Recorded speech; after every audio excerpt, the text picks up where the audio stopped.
Hola, los saluda Gaby del Instituto Bíblico para la Mujer, hoy 28 de agosto, revisando nuevamente nuestro devocional en pos de lo supremo.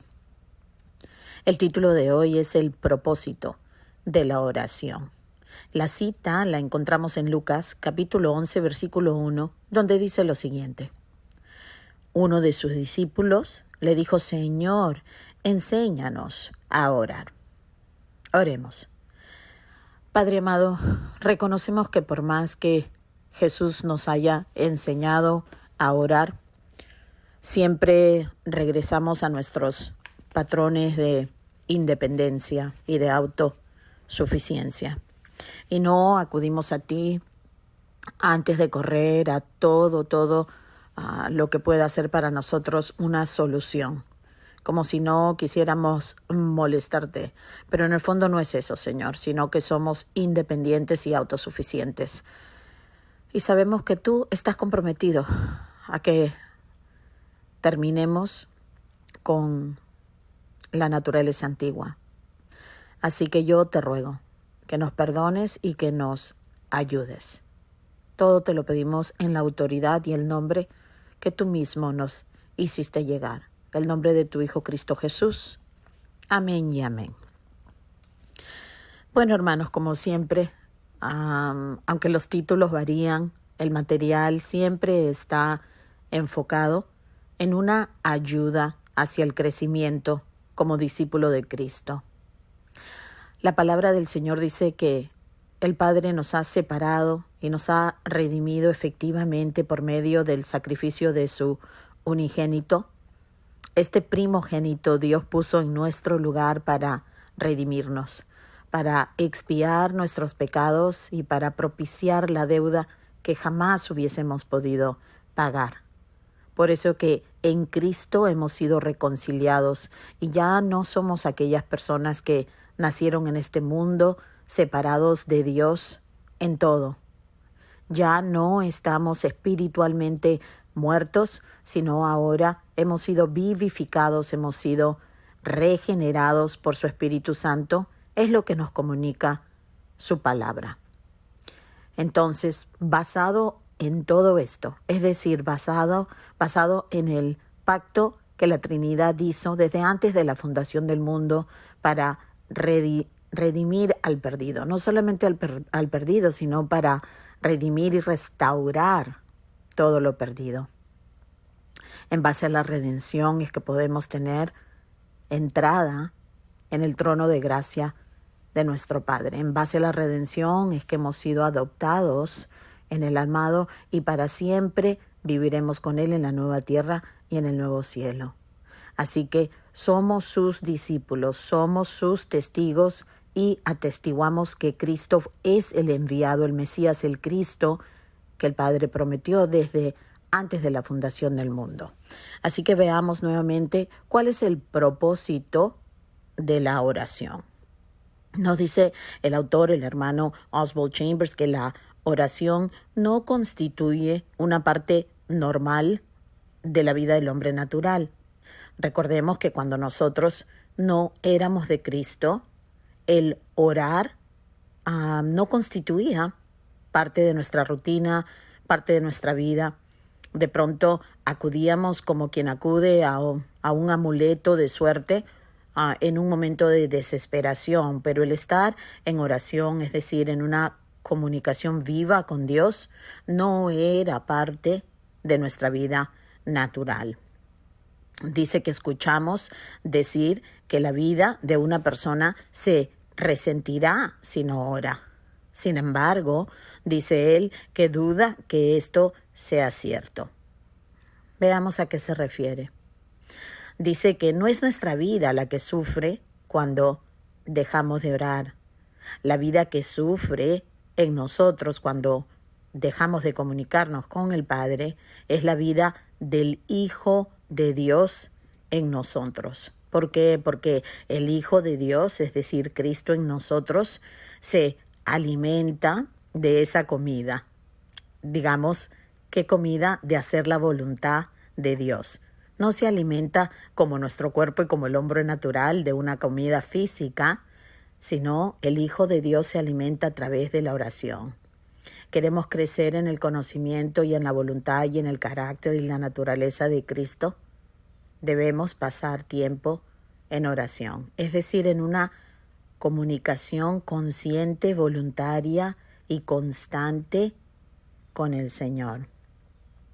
Dice que cuando alguien vuelve a nacer de arriba, así como Cristo se lo dijo a Nicodemo, que era necesario que volviéramos a nacer si es que íbamos a ver mucho más entrar el reino de Dios, ¿verdad?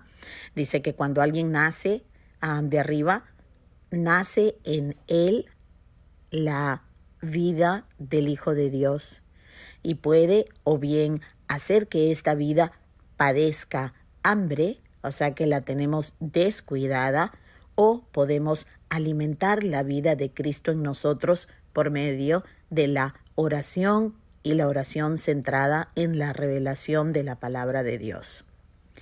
Dice el hermano que la oración es la manera en que se nutre la vida de Dios en nosotros. ¡Wow! Así podemos entender de manera distinta el propósito de la oración. No es dame, de una persona que ni siquiera conoce al Señor, lo cual muchas veces nosotros pensamos que es el propósito de la oración, ¿verdad? Acudir a alguien allá arriba por si acaso exista para que me saque de los problemas de los cuales yo no me puedo sacar. Ahora, que una persona en el mundo piense así es totalmente natural y no nos debería llamar la atención, pero que una persona que se considera creyente, una persona que se considera cristiana o de la fe, jamás debería actuar de esta manera. Dice, nuestras ideas comunes acerca de la oración no salen realmente del Nuevo Testamento, salen más bien de nuestra tradición, de nuestra costumbre, nuestras preferencias, nuestro raciocinio, ¿verdad? ¿De dónde sale tu idea en cuanto a la oración? ¿Es algo que te pasaron por tradición, algo que tú escuchaste por ahí o algo que tú mismo piensas en tu mente y en tu corazón? Bueno, la idea de la oración debe nacer desde el Nuevo Testamento, cuando el mismo Jesús nos explica para qué es la oración y cómo la oración alimenta la voluntad de su Padre en nosotros, es decir, la naturaleza de Cristo en nosotros. Nosotros solemos considerar la oración sencillamente como un medio para conseguir las cosas para nosotros mismos, ¿verdad? Necesitamos un mejor trabajo, bueno, tendremos que orar. Necesitamos que salir de un problema, ok, acudamos a Dios para que nos saque del problema. No tomamos en cuenta que el propósito de la oración es el alimentar nuestra relación con Dios, es decir, regar esta relación, cultivarla y también confiar que Dios nos está transformando cuando acudimos a Él. Entonces el hermano nos dice que el propósito bíblico de la oración es que podamos llegar a conocer al mismo Dios. Ahí está. Jesús dijo en Juan capítulo 17 que la vida eterna es conocer a Dios y a quien Dios envió, es decir, a Jesús, ¿verdad? La vida eterna no es necesariamente la duración de la vida, aunque también obviamente significa eso. Pero desde la perspectiva de Jesús, la vida eterna es conocer al Padre, conocer al Hijo y evidentemente el Espíritu que sale de los dos, que procede de los dos. Entonces, en Juan capítulo 16, 24, Jesús nos dice lo siguiente: pedid y recibiréis. Claro que hay un contexto, eso no lo puedes sacar del contexto y decir, bueno, cualquier persona puede pedir y recibir. ¿Se acuerdan que no hace mucho nos habló el hermano Oswald Chambers acerca de que nosotros sacamos cosas fuera de contexto y aplicamos todos los beneficios a una persona que ni siquiera es hijo de Dios? Criatura de Dios, sí, creados por Dios, sí, pero no hijos, porque los hijos son por derecho de adopción en Cristo Jesús nuestro Señor. Es algo que también la Biblia nos enseña, y si nosotros no estudiamos la Biblia, pues no conoceremos todos estos detalles tan importantes del pacto de Dios. ¿No dijo Jesús que Él trajo un nuevo pacto, que Él renovó el pacto que se había quebrantado desde el huerto del Edén? ¿Sabías que en Edén el primer Adán quebrantó el pacto? Bueno, fíjate en Oseas capítulo 6, versículo 7, cómo el Espíritu Santo dice que el pecado de Adán quebrantó un contrato, quebrantó un pacto que Dios había hecho con él. Y como todos nosotros, es decir, la raza humana estaba siendo representada por Adán, entonces todos nacimos pecadores. Que no te sorprenda que un bebé es un pecador y es merecedor de la muerte. Necesitas una teología sana y santa, que está siendo dictada y alimentada y informada por la palabra de Dios. No una teología que sale de tu tradición, que sale de tu ignorancia, que es la acumulación de lo que tú crees o tus experiencias. Esto es muy peligroso. Yo te invito a que consideres estudiar con nosotros en el Instituto Bíblico para la Mujer, o puedes estudiar también a través del Instituto Bíblico Online, que permite audiencia mixta.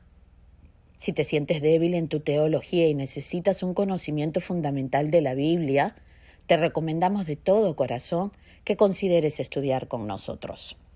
Regresamos entonces al devocional. Dice, nos quejamos a Dios y a veces le pedimos perdón o nos sentimos indiferentes delante de Él, ciertamente, pero en realidad le pedimos muy pocas cosas. Nos abre el entendimiento aquí el hermano. Esto es de aliento. Veamos por qué. En cambio, un niño, que Jesús ya nos ha dicho que debemos ser como niños en acudir a nuestro Padre desesperadamente, dice, en cambio un niño nunca se avergüenza de pedir. Ciertamente, ¿verdad? Y el Señor dijo que si no nos volvíamos y nos hacíamos como niños, pues jamás tendríamos estas actitudes que el Padre anhela de nosotros. Entonces, dice que pide y Dios actuará. Bueno, veamos. El hermano nos anima a que le demos la oportunidad a Jesucristo para obrar. Es decir, que pidamos, insistamos, incluso pedirle que Él vaya redirigiendo nuestras oraciones por si no empiezan realmente con su voluntad en el centro.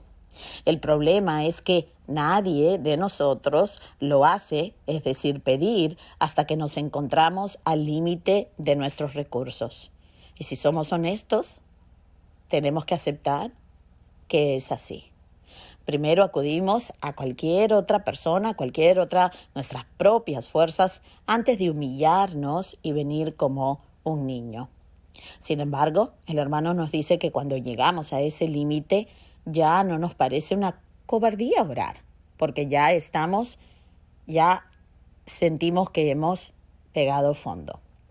De hecho, es la única manera en que podemos entrar en contacto con la verdad y realidad del mismo Dios. Nos anima el hermano diciéndonos, sé humilde y preséntale tus problemas, los que te han llevado a agotar tus recursos antes de que suceda. Pero mientras creas que eres autosuficiente, no necesitarás pedir a nada. Qué difícil se hace pedir. A veces no queremos pedir nada a nadie porque no queremos quedar en deuda. A veces no queremos pedir porque pensamos que muestra debilidad, insuficiencia, ignorancia. ¿Qué tal oscuridad en la que vivimos en este mundo? ¡Qué tristeza! Entonces, decir que la oración cambia las cosas no es tan exacto como decir la oración me cambia a mí y luego yo cambio las cosas. Este es el orden correcto. Dios ha establecido las cosas de modo que la oración, en base a la redención,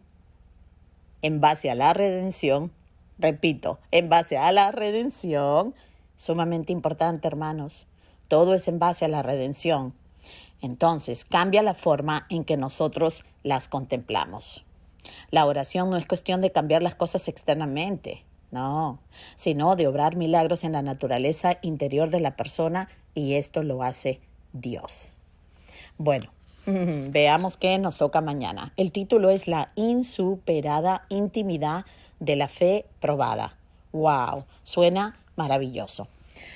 Bueno, les deseo un lindo día, que consideren todo lo que hemos hablado hoy, lo que el hermano nos está dejando como excelentes consejos para madurez cristiana, y también les pido que consideren estudiar con nosotros si se sienten flojitos en lo que es teología fundamental, si esta terminología de redención, expiación, justificación, propiciación, sustitución, si todo eso te suena extraño y realmente no puedes expresarlo y no entiendes esa terminología, bueno, está en la Biblia y por ende es importante y necesaria. Así que te animamos a que estudies con nosotros. Bueno, que pases un lindo día y que Dios te bendiga.